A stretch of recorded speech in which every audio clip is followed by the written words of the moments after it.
नमस्कार साथियों, स्वागत है आपका हमारे ऑनलाइन प्लेटफॉर्म में।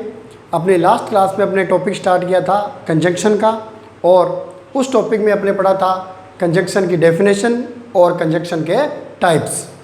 अब उसको आगे बढ़ाते हुए कल अपने कंजंक्शन के जो 3 टाइप होते हैं उनमें से 2 टाइप अपने पढ़ लिए थे, और एक अपने पढ़ा था कोरिलेटिव कंजंक्शन और एक पढ़ा था सबऑर्डिनेट कंजंक्शन। अब इसका तीसरा प्रकार बचता है, वो है coordinate conjunction.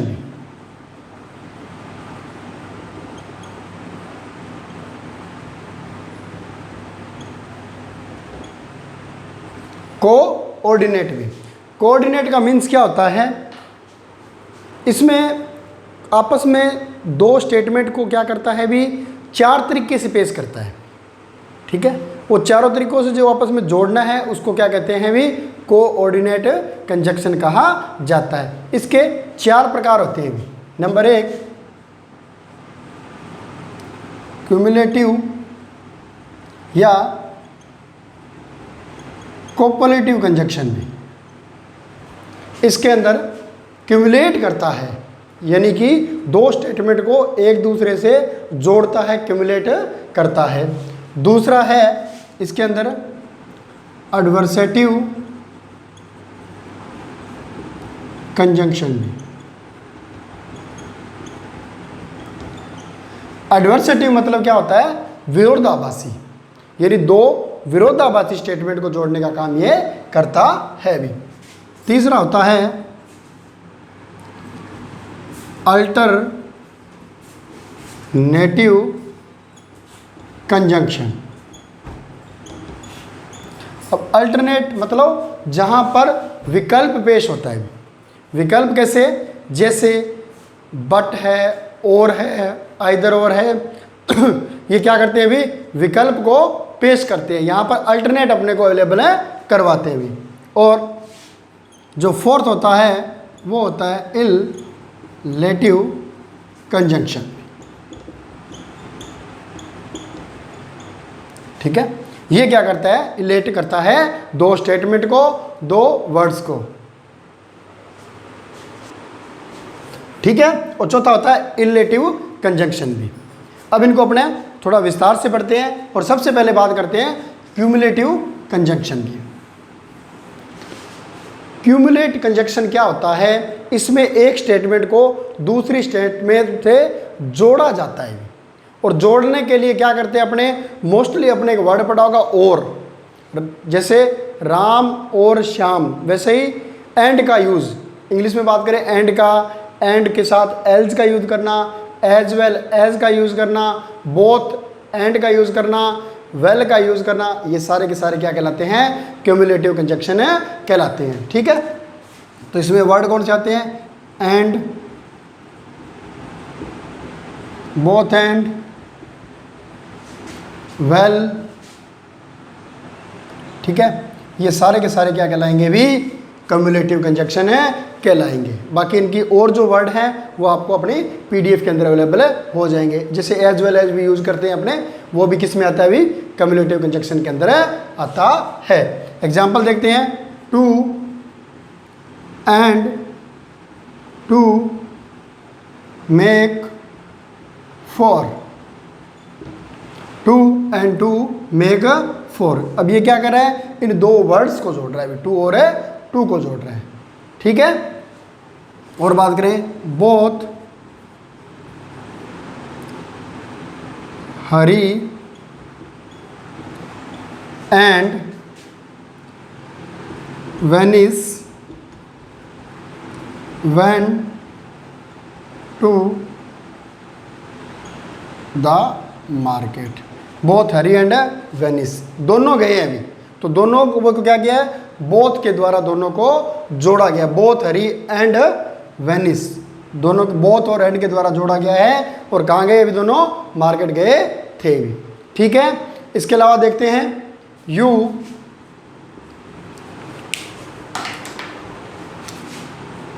Have done your work well, you गो। तुमने अपना कार्य पूर्ण कर लिया है, वेल यू गो।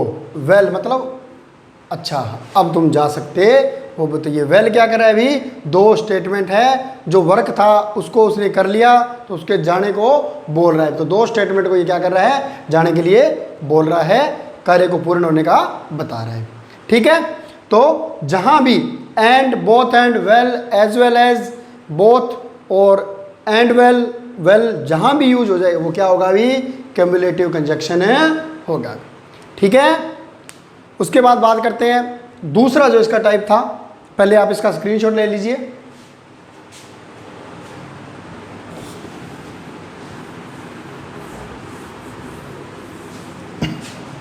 दूसरा था एडवर्सेटिव कंजंक्शन।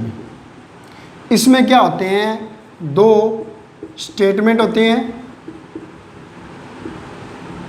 और दोनों ही क्या होते हैं, भी विरोधाभासी होते हैं। मीन्स दोनों क्या करेंगे भाई, एक दूसरे का विरोध करेंगे या एक दूसरे की विपरीत बात करेंगे। जैसे he was not sincere however he got promotion. अब वह सिंसियर नहीं था लेकिन फिर भी उसने प्रमोशन ले लिया भी। तो ऐसा तो हो नहीं सकता, क्योंकि जो सिंसियर होगा उसी को प्रमोशन मिलेगा।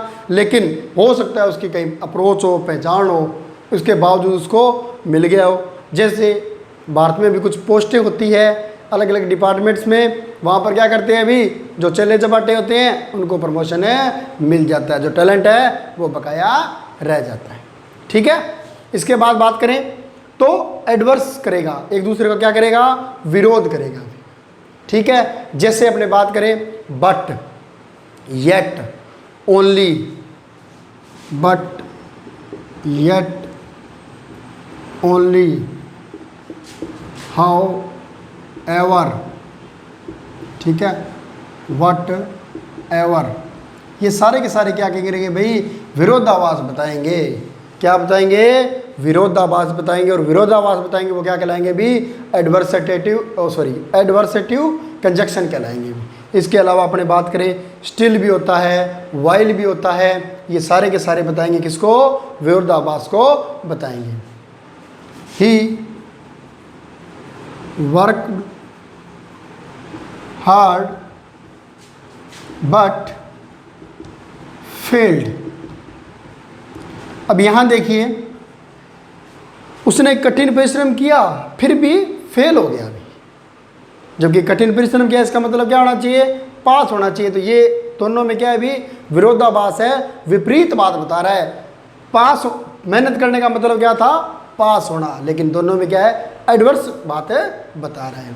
ठीक है, आगे देखें, ही वॉज नॉट सिंसियर दो, he was not sincere but got promotion. वह सिंसियर नहीं था फिर भी उसने क्या कर लिया, अभी प्रमोशन प्राप्त कर लिया। अभी बट लगा सकते हैं यहाँ पर। इसके अलावा हाउ एवर, फिर भी, परंतु उसने प्रमोशन प्राप्त कर लिया। हाउ एवर, फिर भी उसने प्रमोशन प्राप्त कर लिया। दोनों ही सही है यहाँ पर। ठीक है, ये सबसे ज़्यादा काम अपने, देखो यहाँ तो डायरेक्टली अपने क्वेश्चन तो सिर्फ ग्रेड 1 ग्रेड 2 या जहाँ ग्रामर के 50 से 60 क्वेश्चन आते हैं ऐसे एग्जाम में आते हैं। लेकिन जब अपने टॉपिक पढ़ेंगे क्लास का, जो कि मेन टॉपिक है, वहाँ पर ये क्वेश्चन आते हैं। वहाँ डायरेक्ट पूछ लेते हैं किस प्रकार का कंजंक्शन है। जैसे पार्ट ऑफ स्पीच में से क्या पूछते हैं, एक सेंटेंस देकर उसमें नाउन क्या है, प्रोनाउन क्या है, वर्ब क्या है, एडवर्ब क्या है, एडजेक्टिव क्या है, इन सब के बारे में पूछा जाता है। ठीक है, नोट कर लीजिए इनको।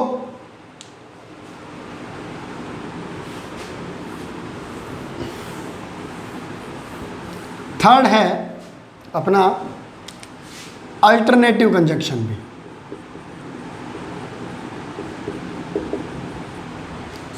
अल्टरनेट मतलब किसी चीज़ का क्या करना, भी विकल्प करना। Express a choice between two alternate, दो के बीच में क्या करना, अल्टरनेट करना। जैसे सीधी सी बात है, आप सभी कंपटीशन की तैयारी कर रहे हो और आप सभी एक दूसरे को क्या कर रहे हो, भी अल्टरनेट ही कर रहे हो, एक दूसरे का क्या कर रहे हो, विकल्प तलाश रहे हो। क्योंकि कोई भी वैकेंसी है, सपोज करो 50 सीट्स हैं, उनमें लगने तो 50 ही कैंडिडेट हैं, लेकिन उस 50 के लिए कितने तैयारी करते हैं। और एक बात याद रखना, अगर खुद को कामयाब करना है तो भाई जी तोड़ मेहनत करनी पड़ेगी। कंपटीशन बहुत हार्ड है। और ऐसा अगर आप सोचते हो, एक अल्टरनेटिव का बेस्ट एग्जांपल बताता हूँ। अपने क्या करते हैं जी, जहाँ मैथ आती है या इंग्लिश आती है या साइंस आती है, तो अपने क्या करते हैं जी, मैं मैथ छोड़ दूंगा, मेरे को इंग्लिश आती है साइंस आती है, या मेरे को मैथ आती है मैं इंग्लिश और साइंस छोड़ दूंगा, या इंग्लिश नहीं आती साइंस कर लूँगा, मैथ नहीं आती। तो अल्टरनेट तलाशते हो आप उस चीज़ का, जबकि कंपटीशन के अंदर किसी चीज़ का कोई अल्टरनेट नहीं होता। अगर कामयाब बनना है तो हर टॉपिक अपने को करना पड़ेगा, किसी को भी अपने छोड़ नहीं सकते। ठीक है, तो अल्टरनेटिव क्या करेगा अभी, दो डिफरेंट के बीच में क्या करेगा, विकल्प तलाशेगा अभी। ठीक है, इसके अंदर कौन कौन से वर्ड आते हैं, इधर और, निदर, नॉर और। जैसे अपने स्कूल कॉलेज लेवल पर जब एग्ज़ाम देते हैं या स्कूल में लेवल में जब जो बड़े क्वेश्चन आते हैं, उनमें क्या दिखा है, दो के बीच में एक विकल्प दिया जाता है, भी अल्टरनेट दिया जाता है। क्या, या तो ये करो क्वेश्चन या फिर ये करो, तो बीच में क्या लिखा होता है, और वर्ड का यूज़ किया जाता है। ठीक है, तो वो क्या कहलाता है, अभी अल्टरनेटिव कहलाता है। एग्जाम्पल देखिए, इधर कम विद मी और you may go to library भी। या तो आप मेरे साथ आ जाइए या लाइब्रेरी में आपको जाना चाहिए भी। तो यहाँ पर क्या कर रहा है, अभी इधर और का यूज़ किया जाता है। दोनों में से जो भी विकल्प दिया जाता है उनको करना पड़ेगा, या तो मेरे साथ चलो या फिर क्या करो, लाइब्रेरी जाकर पढ़ लो भी। ठीक है, और बात करें, डू दिस और डू नॉट डू दिस। इसे करिए या इसे नहीं करिए भी, दोनों के बीच में क्या है, विकल्प है, या तो करो और या फिर नहीं करो। ये क्या कहलाता है, अभी अल्टरनेटिव कहलाता है। ठीक है, उसके बाद नोट कर लीजिए, लास्ट अपना बचता है वो है इललेटिव कंजक्शन।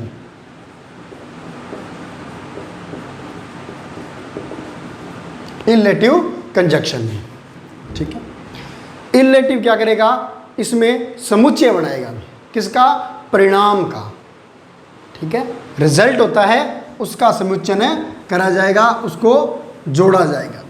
अब परिणाम कैसे प्राप्त करते हैं अपने, देखिए, जैसे फॉर है, सो है, देयरफॉर है, ये सारे के सारे किसको बताते हैं, परिणाम को बताते हैं।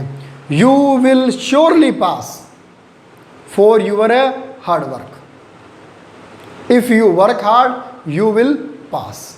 ये एग्जाम्पल अक्सर यूज करते हैं, यदि आप मेहनत करोगे तो आप पास हो जाओगे।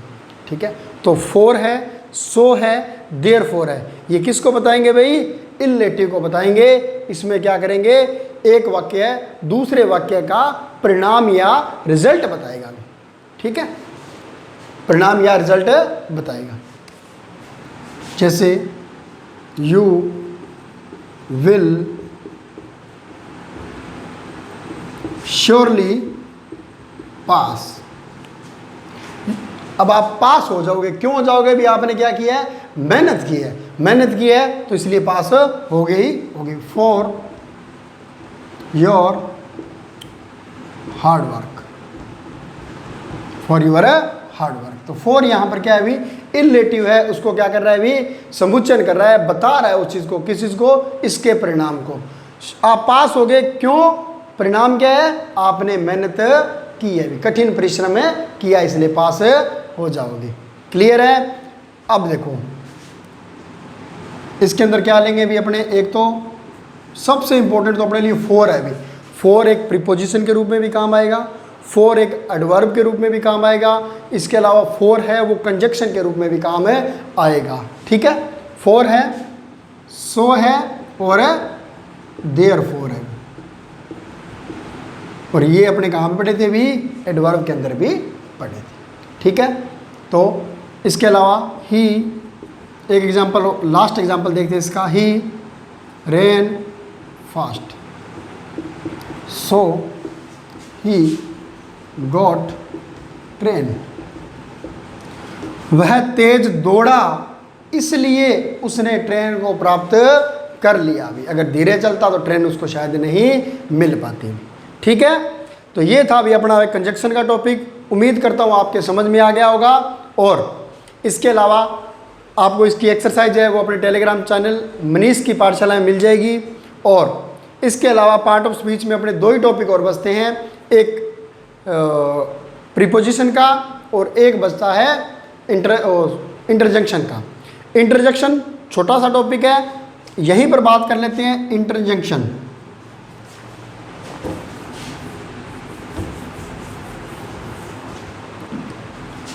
इंटरजेक्शन में, ठीक है। इंटरजेक्शन क्या होता है, सीधा सा याद रखना, सडन ब्रस्ट ऑफ फीलिंग, भावनाओं का अचानक फूट पड़ना क्या कहलाता है भी, इंटरजेक्शन कहलाता है। जैसे हम मैच जीत गए तो अपने क्या बोलते हैं, hurray we have won the match. कोई दुख होता है, अलास, ओ, वाव, और इन सब के लास्ट में क्या आता है भी, एक्सक्लेमेशन मार्क जरूर आता है। तो सडन ब्रस्ट ऑफ फीलिंग, अचानक भावनाओं का फूट पड़ना क्या कहलाता है, इंटरजेक्शन कहलाता है। जैसे हुर्रा है, hurrah we have won the match, ओ, अगर कहीं बाल बाल बच गए अपने तो क्या बोलते हैं, ओ, या वाव व्हाट अ ब्यूटीफुल सीन। तो ये क्या होती है, अचानक निकलना, भावनाओं का अचानक फूट पड़ना क्या कहलाता है भी, इंटरजेक्शन कहलाता है। अब अपने अगली क्लास में मेन टॉपिक जो इंग्लिश के हैं वो प्रारंभ हो जाएंगे भी। यहाँ तक तो बेसिक चल रहा था, बेसिक उम्मीद करता हूँ आप सबका क्लियर हो गया होगा। और बेसिक के बाद अपने जो अब रेगुलर टॉपिक चलेंगे वो कोशिश रहेगी आपके सीईटी एग्जाम से पहले इनको टॉपिक को कंप्लीट कर लिया जाए, और आप बेस्ट से बेस्ट एग्जाम देकर बाहर निकलें भी। और आप तैयारी लगातार करते रहे और किसी भी सब्जेक्ट को अवॉइड नहीं करना है। ठीक है, हैव ए नाइस डे, धन्यवाद।